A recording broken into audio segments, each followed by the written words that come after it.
अगर आपको बुखार आता है तो बुखार को निकालने का फास्टेस्ट तरीका आधे घंटे में कैसे गायब करें वो मैं बता रहा हूं। पहली बात तो समझना होगा, बुखार कोई बीमारी नहीं है, बुखार आपका डिफेंस मैकेनिज्म है, आपका बॉडी का तरीका है वायरस एंड बैक्टीरिया से लड़ने का। तो बुखार में एट 40 डिग्री टेम्परेचर, याद रखिए किसी भी तरह का वायरस जिंदा नहीं रह सकता, तो बॉडी अपना टेम्परेचर बढ़ाता है ताकि वायरस एंड बैक्टीरिया डिसइंटीग्रेट हो जाए, वो अपनी मौत खुद ही मर जाए, राइट। लेकिन बुखार में जब पैरासिटामोल लेके बुखार को कम करने की कोशिश करते हैं, you give a chance to the infection और infection agent to spread further. इसीलिए जो लोग पैरासिटामोल लेते हैं उनका बुखार लिंगर ऑन करता है, और कई बार तो पैरासिटामोल के असर की वजह से लिवर डैमेज हो जाता है, किडनी फेल हो जाता है, कैंसर हो जाता है, अल्सर हो जाता है। ये बात आम है, बल्कि अभी तक ये साबित हुआ है कि पैरासिटामोल से 50% जो लिवर फेलियर है पूरी दुनिया का, उसका एकमात्र कारण है पैरासिटामोल। इसीलिए पैरासिटामोल को दुनिया का सबसे खतरनाक दवाई का खिताब मिला हुआ है।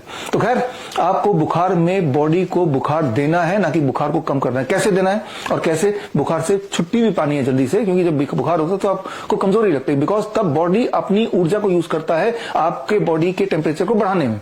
ऐसे में आपको बॉडी को आर्टिफिशियल फीवर देना है। How we do it in our hospital, Hims group hospital में हम यही करते हैं अपने पेशेंट के साथ, लेकिन आप इसको घर पे बैठ के कर सकते हैं। वेरी सिंपल, ये हॉट वाटर का बाल्टी, एक बाल्टी लीजिए जिसमें 42 डिग्री सेल्सियस, याद रखिए 42 डिग्री सेल्सियस वाला पानी, यानी कि बहुत गर्म पानी। एक थर्मोमीटर ले लीजिए, वाटर थर्मोमीटर अभी ले लीजिए कहीं से खरीद के, ताकि वो जब जरूरत हो काम आए।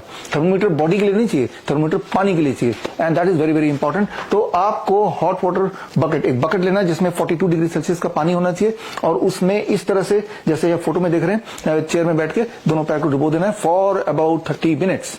लेकिन ये भी है कि जब आप जैसे समय बीता जाएगा 42 डिग्री से टेम्परेचर कम होता जाएगा, टेम्परेचर को मेंटेन करना है। मेंटेन करने के लिए जैसे हम अपने हॉस्पिटल में करते हैं कि हमारे पास ये एक ऑटोमेटिक बाथटब सिस्टम है विद अ कंट्रोलर, कि जितना टेम्परेचर हम यहाँ सेट कर देते हैं आधे घंटे के लिए, जितनी देर हम चाहें टेम्परेचर वो मेंटेन होता है। तो ये तो खैर आप हमारे वेबसाइट से खरीद सकते हैं, खरीदना है तो। लेकिन जुगाड़ सबसे आसान है। जुगाड़ क्या है, क्योंकि फीवर हर दिन तो नहीं आएगा, कभी 3-4 महीने में आएगा, तो खरीदना क्यों। तो उसके लिए जो जुगाड़ करना है, जो हमारे पेशेंट करते भी हैं, 2 बाल्टी रखिए, एक बाल्टी में 42 डिग्री सेल्सियस, एक और बाल्टी रख लीजिए 50 डिग्री सेल्सियस, और हर 5 मिनट में एक मग पानी यहां से निकालिए और एक मग पानी 50 डिग्री अधिक गर्म पानी को इसमें ऐड करते रहिए, so that you are able to maintain and sustain 42 degree for 30 minutes. 30 minute के अंदर आपको थोड़े पसीने आएंगे, और जब पानी से बाहर निकलेंगे अगले 30 मिनट में आप देखेंगे आपका टेम्परेचर धीरे धीरे कम हो रहा है, बॉडी वीकनेस धीरे धीरे जा रही है, बॉडी एक धीरे धीरे जा रहा है, और आप देखेंगे मैजिकली आप ठीक हो गए, मैजिकली ठीक हो गए। कुछ लोगों में ऐसा होता है कि वो ठीक हो जाते हैं, लेकिन कुछ घंटे बाद दोबारा फीवर रीअकर होता है, यानी कि उनकी बॉडी से वायरस बैक्टीरिया पूरी तरह गया नहीं अभी। तो खैर उस तब दोबारा रिपीट कर लीजिए। तो this is the fastest safest method, अभी तक का प्रूवन मेथड है to get a relief from the flu like symptom. ये तो हो गया फर्स्ट स्टेप।